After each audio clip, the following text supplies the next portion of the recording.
Je vais accueillir maintenant Anna Bressan, directrice artistique et cofondatrice du studio de création vidéoludique Red Studio. Bonjour Anna. Donc vous avez le micro ici. Donc Anna, vous êtes passionnée de jeux vidéo, vous êtes à la tête du studio indépendant Red Studio. Vous enseignez également les techniques de jeux vidéo dans plusieurs écoles. Vous êtes autrice et engagée au sein de l'observatoire, je dirais, observatoire ou association Women in Games, les femmes dans le jeu vidéo. À se demander, Anna, si vous ne vous êtes pas fabriqué un avatar pour pouvoir gérer tout ça. Bonjour, merci beaucoup Véronique. Bah, rien n'était prévu, mais c'est vrai que j'ai réussi à constituer pas mal de petites missions variées, beaucoup de métiers différents et beaucoup d'investissements de part et d'autre. Alors, je crois que vous avez préparé une belle présentation, justement, qui résume un peu qui montre tout le panel de compétences que vous devez mettre en œuvre en tant que responsable, créatrice de ce studio. Alors oui, aujourd'hui on va surtout s'intéresser, donc je pense à ma spécialisation qui est directrice artistique dans mon studio de vidéo. Donc ça va concerner un petit peu tout ce qui va toucher à l'image, déjà de la société en elle-même, une image de marque et également des jeux que je peux produire. Et aussi, alors au-delà de l'activité de conception, création de jeux vidéo, on fait aussi beaucoup de prestations. Donc que ce soit à destination de petits studios qu'on va appeler indépendants, ou alors de la prestation pour de plus grands acteurs tels que Quantic Dream ou Ubisoft. Donc là, ça va concerner, pour ma part, étant spécialisée dans tout ce qui est modélisation, donc de la 3D, également des visuels en 2D, donc création de décors, de personnages. Et sinon, eh bien, on fournit aussi un service de programmation. Alors, quelle formation vous avez faite pour arriver à gérer tous ces pôles en fait, de compétences? Ah, oh, ça c'est large. Je commence un peu par mon parcours, ce sera peut-être plus simple. Après, on reviendra un petit peu sur les différents rôles que je peux avoir donc, Au sein du studio? au sein du studio et surtout quels sont mes interlocuteurs directs, avec qui est-ce que je travaille. Moi, je me destinais pas du tout aux jeux vidéo non plus. Mais pour une raison très simple, déjà, je pense qu'à mon époque, il n'y avait pas énormément de documentation, ou alors il fallait vraiment être très investi. Et quand j'ai pris connaissance en fait des métiers qu'il y avait dans le jeu vidéo, c'est via des vidéos sur YouTube. Et TikTok n'était pas encore quand vous là. dites à mon époque, c'est-à-dire c'était à quelle date à peu près? Dans les années 90. D'accord. Dans les années 90, il commençait à avoir un petit peu de vulgarisation, donc de démonstration sur les différents métiers, sur les métiers en fait déjà du jeu vidéo. Mais c'était très très réduit. Vraiment, il fallait être passionné et tomber sur la vidéo. Mais je me souviens que je crois que c'était Ankama qui commençait en fait à faire un peu la promotion de son jeu, qui était déjà bien installé, qui s'appelle Dofus, la saga. Mais du coup, ils présentaient un petit peu les équipes et comment en fait ils avaient fait ce jeu-là, et ça m'a donné énormément envie voilà, de découvrir un petit peu ce monde. Alors c'est marrant que vous parliez d'eux parce que je les avais Ah oui. rencontrés aux Imagiciennes Valenciennes justement au moment où ils étaient en train de faire le lancement en fait de leur studio. Et donc moi j'ai oscillé entre journalisme et un moment je suis rentrée dans l'industrie en 93, de 93 à 97 en tant que responsable du développement d'une société de jeux vidéo qui s'appelait Cryo Interactive Entertainment. Et je peux vous dire que bon, on est arrivé, j'ai démarré, on était 15. J'en suis partie quand ça a été racheté par LVMH qui a planté le studio comme il se doit, mais parce que c'est pas leur métier, LVMH, mais on était quand même à la fin 250 et on était 3 ou 4 femmes seulement dans ce studio. Mais en tout cas, bon, il y avait une très très bonne ambiance, Mhm. peu importe. Et effectivement, les métiers, on se les crée. C'est-à-dire que moi, j'étais responsable du développement. C'était en fait utiliser les moteurs de jeu développés par les super développeurs, eux, au sens de la 3D technique. Mon boulot à moi, par exemple, était de vendre ces moteurs de jeu, de vendre tout ce qui était fait en R&D, en développement, d'essayer de l'externaliser pour pouvoir le vendre aux chaînes de télé qui commençaient à avoir toute cette esthétique, hein, puisque vous êtes directrice artistique, c'est de ça qu'on parle aussi. Donc toute cette esthétique du jeu qui commençait finalement à intéresser les émissions de télévision, le milieu du broadcast dans lequel il y avait un petit peu plus de moyens. Bah, je dirais qu'en fait, ça commençait surtout à se structurer. On commençait vraiment à légiférer aussi autour et un petit peu à créer notre jargon. Bon, même si pour l'instant, d'un studio à un autre, les noms de métiers peuvent varier. Moi, par exemple, on pourrait m'appeler brand manager, on pourrait m'appeler artiste 2D, 3D, on pourrait m'appeler infographiste même dans certains studios. Ça dépend. En fait, il y a eu tellement d'émergence de métiers, mais chacun a finalement créé son petit nom. Et en tout cas, bref, dans les années 90, ça commençait à se former. Et moi, de base, je me destinais à une carrière. J'ai commencé fleuriste. Hein. J'ai commencé à travailler à 14 ans. Et après, j'ai repris mes études donc dans le jeu vidéo. C'est quand même un parcours totalement atypique. C'est un grand virage. Et qu'est-ce qui vous a donné envie de fleuriste, un début de carrière en fait Je l'avais déjà ma carrière hein, parce que je travaillais dans les hôtels, je faisais donc tout ce qui va être grands événements, enfin de l'événementiel. Donc dans les hôtels, je pouvais aussi travailler sur des défilés de mode. Moi, j'étais bien, j'étais installée, mais je savais que la reprise d'études, surtout dans le jeu vidéo, parce que le jeu vidéo, c'est le monde de l'art, du divertissement, mais surtout de l'art. Et ça coûte une fortune, les écoles en France. Très peu sont publiques. Et combien si maintenant on peut dire par an? Moi, j'en étais restée à 20 000 € à peu près. Alors par an, non, quand même pas. Mais effectivement, ça peut aller de 3 à 4 ans d'études. Et là, on est plutôt sur 30 000 €. Ouais. Oui, 30 000 € sur le cursus, en fait. Hein, exactement. Ce qui n'est pas rien. Non, ce n'est pas rien. Mais à savoir que ça coûtait quand même moins cher. Moi, ce qui m'a décidé, c'est que je ne voulais pas faire une reprise d'études vers la trentaine, quarantaine, parce que là, ça aurait été un autre budget. Et ça aurait été... c'est très difficile aussi d'avoir un diplôme à cet âge-là, parce qu'il y avait moins... Et même là, à l'heure actuelle, je pense qu'il y a moins d'écoles qui peuvent vous donner un diplôme pour des formations adultes, tout simplement parce que ça marche plutôt par des masterclass, donc des formations accélérées, mais qui ne délivrent pas de diplôme. Ça aurait été très bien parce que ça aurait pu me permettre de constituer un portfolio, mais là j'aurais perdu. Il faut aussi après accepter de rogner sur son train de vie, la sécurité de l'emploi, ça me faisait un peu peur aussi. Donc j'en profite pour souligner la chance qu'ont justement les jeunes élèves de TUMO de pouvoir avoir accès à des cours sur les différentes possibilités de création avec les outils numériques et ce gratuitement. Voilà, c'était une petite publicité au passage, mais bon, non, c'est vrai que c'est important quand même de le souligner parce que bon. Ça mange pas de pain. et donc, quelle école vous avez choisie? Comment vous êtes formé vous Je peux parler de l'école ici.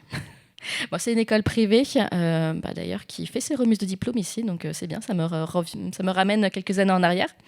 Donc, il s'appelle l'ISA, l'Institut privé des arts appliqués, qui fait un cursus continu. Donc là, vous passez 4 ans dans l'école et à la fin, vous ressortez avec votre diplôme qui, pour mon cas, s'appelle concepteur réalisateur de jeux vidéo 2D, 3D. Par la suite, moi, je me suis spécialisée dans la 3D, mais c'est une autre histoire. Et ce qui était très bien à mon époque, c'est qu'il y avait une année de mise à niveau en art appliqué. Donc là, ça vous donnait en fait tout ce qui va être base pour la morphologie, la perspective, la colorimétrie, et surtout, vous touchez à énormément de métiers différents par l'apprentissage de différents domaines. Donc là, j'ai pu voir tous les panels qui constituent les métiers dans le jeu vidéo. Donc commencer par la simple conception de l'idée de base qui va être un brainstorm, on va réfléchir ensemble avec, là, c'était mes camarades, mais le concept s'applique pareil en entreprise. Donc, vous réfléchissez à la conception d'un jeu, vous voyez un petit peu la faisabilité, la durée que ça pourrait prendre. Donc là, il y a un côté un peu monétaire. Nous, c'était le diplôme. La deadline est là. Vous voyez donc les métiers qui sont la construction d'un jeu, donc le level design, le game design et la conception sonore aussi, une grande partie du jeu vidéo. Les seules choses que j'ai apprises en dehors de l'école, qui sont pour moi aussi essentielles, c'est tout ce qui va concerner les métiers liés au marketing. Alors, est-ce que vous pouvez revenir un petit peu sur votre présentation pour nous montrer quelques images, quelques esthétiques qui sont fabriquées chez vous, chez Red Studio? Je ne sais pas si j'en ai beaucoup, parce qu'après, il y a beaucoup de, il y a beaucoup de productions qui sont sous contrat, sous NDA, et puis même, c'est pas très intéressant parce que, en tout cas, pour tout ce qui va être partie, moi, conception de jeux vidéo, je peux montrer des bandes annonces, etc. Je peux montrer Steam et notre dernier jeu qui s'appelle Metroidvania, donc un Metroidvania sur PC. Oui, alors justement, j'avais remarqué dans votre Ah, présentation que vous aviez conçu un jeu qui s'appelait Avoid Anna, n'est-ce pas? Vania, Ah, Vania. c'est Ah, Vania, bah oui, voilà. Parce que je mais me oui. disais comment Il y a un jeu de peut-on mots. s'appeler Anna et et créer un jeu qui s'appelle Avoid Anna. Je voulais vous Je ne poser suis la pas si question. mégalo. Quelle idée. Non, non, non. Donc ça, c'est la partie pour mes jeux. Donc oui, c'est. Bon, je viendrai après. Mais tout ce qui va concerner, par exemple, la prestation que je peux faire donc, au niveau du graphisme, c'est des éléments qui sont séparés, qui sont dissociés. En fait, quand on intègre ce milieu-là, on est vraiment on fait partie d'un tout. On est la pièce voilà, qui va aider d'autres personnes. Donc on ne peut pas travailler seul dans le jeu vidéo, ça c'est impensable. C'est un travail d'équipe conjoint. Et moi, il peut m'arriver d'intervenir sur, par exemple, une pièce complète ou un niveau complet d'un jeu. Mais je vais pas faire, voilà, je vais intervenir sur quelque chose de ponctuel, donc plutôt sur toute l'animation, ou alors toute la texture, ou alors intégrer directement des assets, donc des décors qu'on peut me fournir. Mais voilà, c'est quand même un gros boulot. Et tac, tac, tac, je vais juste expliquer un petit peu donc comment ça fonctionne, un petit peu tout ça. Alors, au niveau de la direction artistique, on est vraiment dans les premières étapes d'un jeu, donc on est à partir de là dans la conception. On va assurer aussi une certaine cohérence au niveau de tout ce qui va être concept art, donc les premières réflexions d'environnement, de décor, voilà, comment on imagine ça. Donc on est là de la conception à la pré-production. Donc, quand on commence à fournir un petit peu des modèles, des assets, il faut que tout soit cohérent. Donc que ce soit visuellement et au niveau du lore qu'on aura installé, donc de l'histoire. Également que, en plus d'être cohérent, on sait un petit peu à quoi nos éléments vont nous servir ou nous diriger. Donc là, c'est tout ce qui va concerner le level design. Donc on assure le bon fonctionnement entre les équipes et entre le produit final. Alors les équipes, justement, ça représente combien de personnes chez Red Studio? Et est-ce que vous travaillez vraiment dans les mêmes locaux ou est-ce que maintenant beaucoup de travail se fait à distance? Alors, nous sommes 4 salariés à plein temps. Combien? 4 salariés. 4. Et au maximum, nous avons été jusqu'à 9. Et puis, c'est vrai que moi, en fait, j'ai monté Red Studio. Très bon moment. On l'a monté en mars 2019. Avant ça, on était tous en freelance et c'était très bien. Et puis finalement, on a voulu avoir une structure. Donc, on avait loué une pépinière. Donc, comme ça se fait beaucoup sur Paris, que ce soit dans le monde du jeu vidéo ou même ailleurs. Hein. Donc, on va s'installer, on verse un loyer mensuel et comme ça, on peut bénéficier de locaux sur Paris. Et bon, mars 2019, Covid.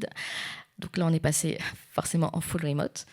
Et c'est pas quelque chose de négatif, parce que ça se fait aussi beaucoup dans notre secteur. C'était pas une nouveauté. Je sais qu'il y en a qui ont connu beaucoup de difficultés vis-à-vis de ça, mais nous, c'est quelque chose de quand même très implanté, le travail en distanciel.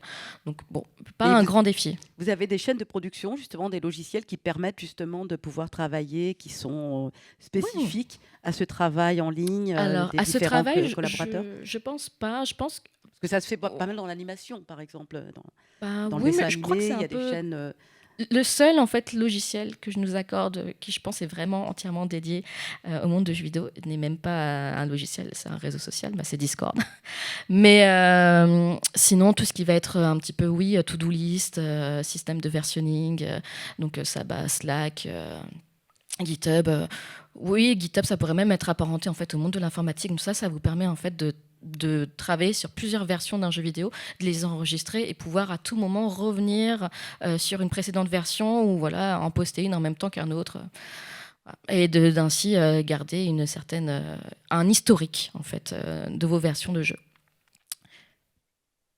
Voilà, donc vous Pardon. avez comment non, mais c'est moi qui vous ai coupé un petit peu dans le parcours justement de la création de cette entreprise et vous avez aussi un peu répondu déjà à une question, mais je veux bien qu'on développe, en disant: «Nous étions plusieurs, nous avons» enfin, j'ai cru comprendre que vous étiez plusieurs à avoir décidé de monter un studio ensemble et donc de prendre ces locaux, cette pépinière et justement la question que je voulais vous poser, c'est pourquoi avec toutes ces compétences, après avoir, suivi ces cours à l'ISA, vous ne vous êtes pas dit tout simplement: «Je vais rentrer dans une des grosses, sociétés de production, dans un studio, en France ou éventuellement à l'étranger, et donc vendre mes compétences et avoir une vie peut-être un petit peu plus tranquille, que celle d'une manageuse».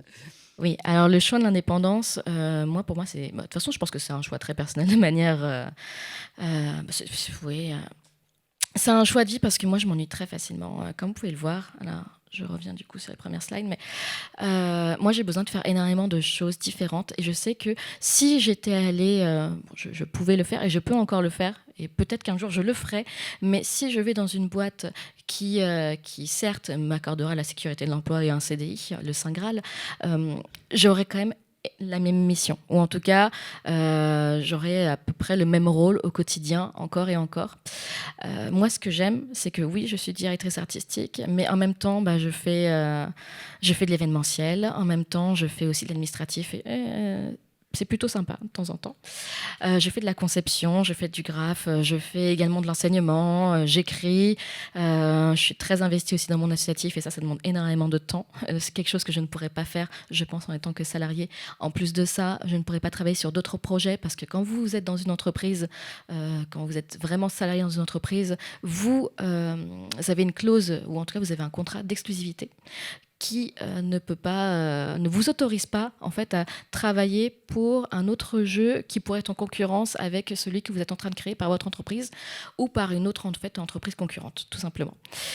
Donc à partir de ce moment-là, je pense que travailler sur un jeu vidéo pendant, ça dépend, mais pour les grosses firmes telles que Ubisoft, Soclap, Quantic, c'est à peu près 2 à 3 ans de production pour un jeu minimum. Là, je parle vraiment de jeux qui sont plutôt AAA. Travailler sur le même jeu 3 ans, non, non, non, moi je peux pas. Donc c'est aussi pour ça la variété des missions et la variété des métiers. Alors un peu comme Momo, vous avez privilégié, l'indépendance, l'autonomie, la possibilité de continuer de se former et donc aussi vous êtes, comment dire? Vous êtes associé avec les 4 autres personnes qui travaillent pour Red Studio ou c'est vraiment vous qui portez le risque financier, par exemple, de cette entreprise? Ah, alors, en termes de répartition d'argent.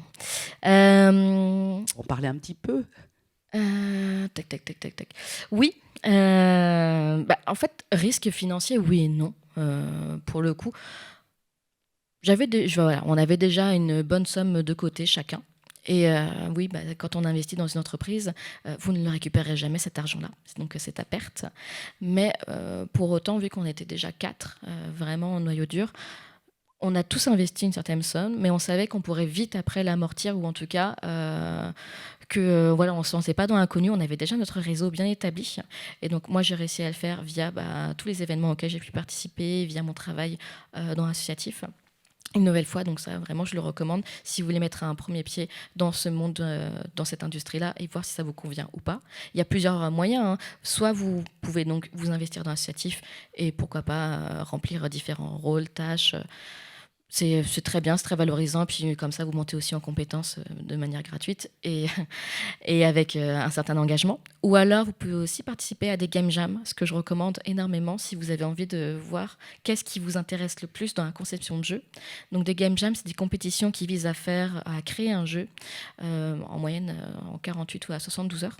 Donc, c'est des compétitions qui n'ont pas pour but d'être lucratif. Donc, il n'y a pas de prix à la fin, seulement le fait que vous ayez créé un jeu. Et c'est déjà énorme parce que du coup, vous avez un thème qui vous est donné. Et à la fin du week-end, vous vous retrouvez avec votre jeu et vous l'avez vraiment fait du début jusqu'à la fin. Donc, du dessin jusqu'à la publication sur Steam ou itch.io. Bravo. Est-ce que certaines personnes parmi vous aimeraient poser des questions à Anna? Alors moi j'en ai encore une en attendant peut-être que ça se décante. C'est aussi votre investissement auprès de Women in Games. Parce que tout à l'heure, je vous ai un peu parlé j'ai un peu parlé de mon expérience, mais bon, elle date des années 90. J'imagine que maintenant, les femmes ont vraiment bien pris leur place dans ce milieu, du jeu. Oh, alors, Mais peut-être pas.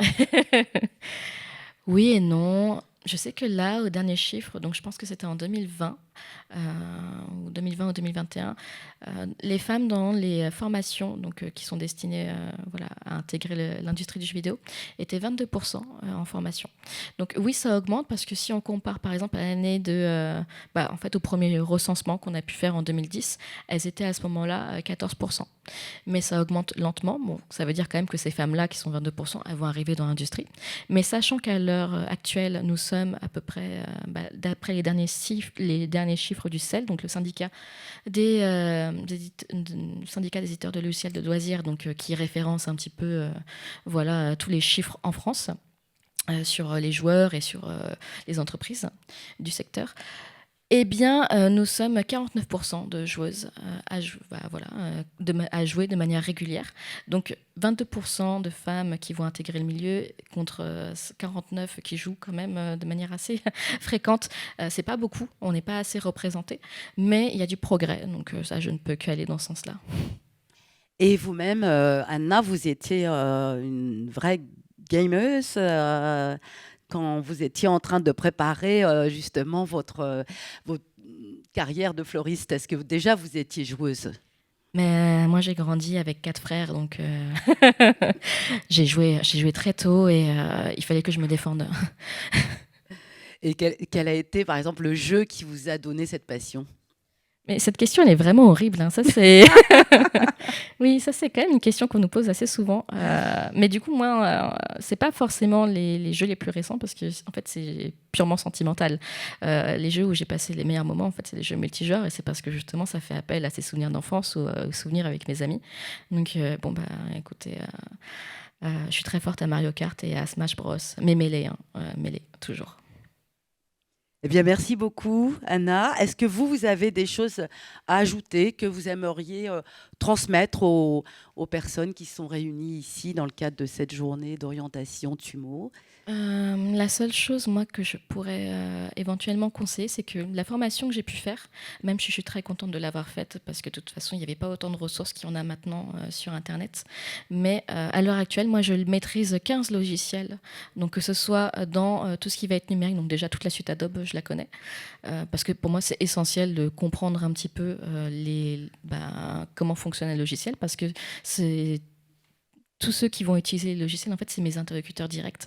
Donc, si j'arrive pas à comprendre leur jargon, je peux pas travailler avec eux et donc on perd du temps dans la production. Donc voilà, moi je maîtrise pas mal de code aussi, différents langages. Et voilà, tout ce qui va être lié à la programmation et également tout ce qui va être lié à l'univers sonore. Merci beaucoup pour ces conseils.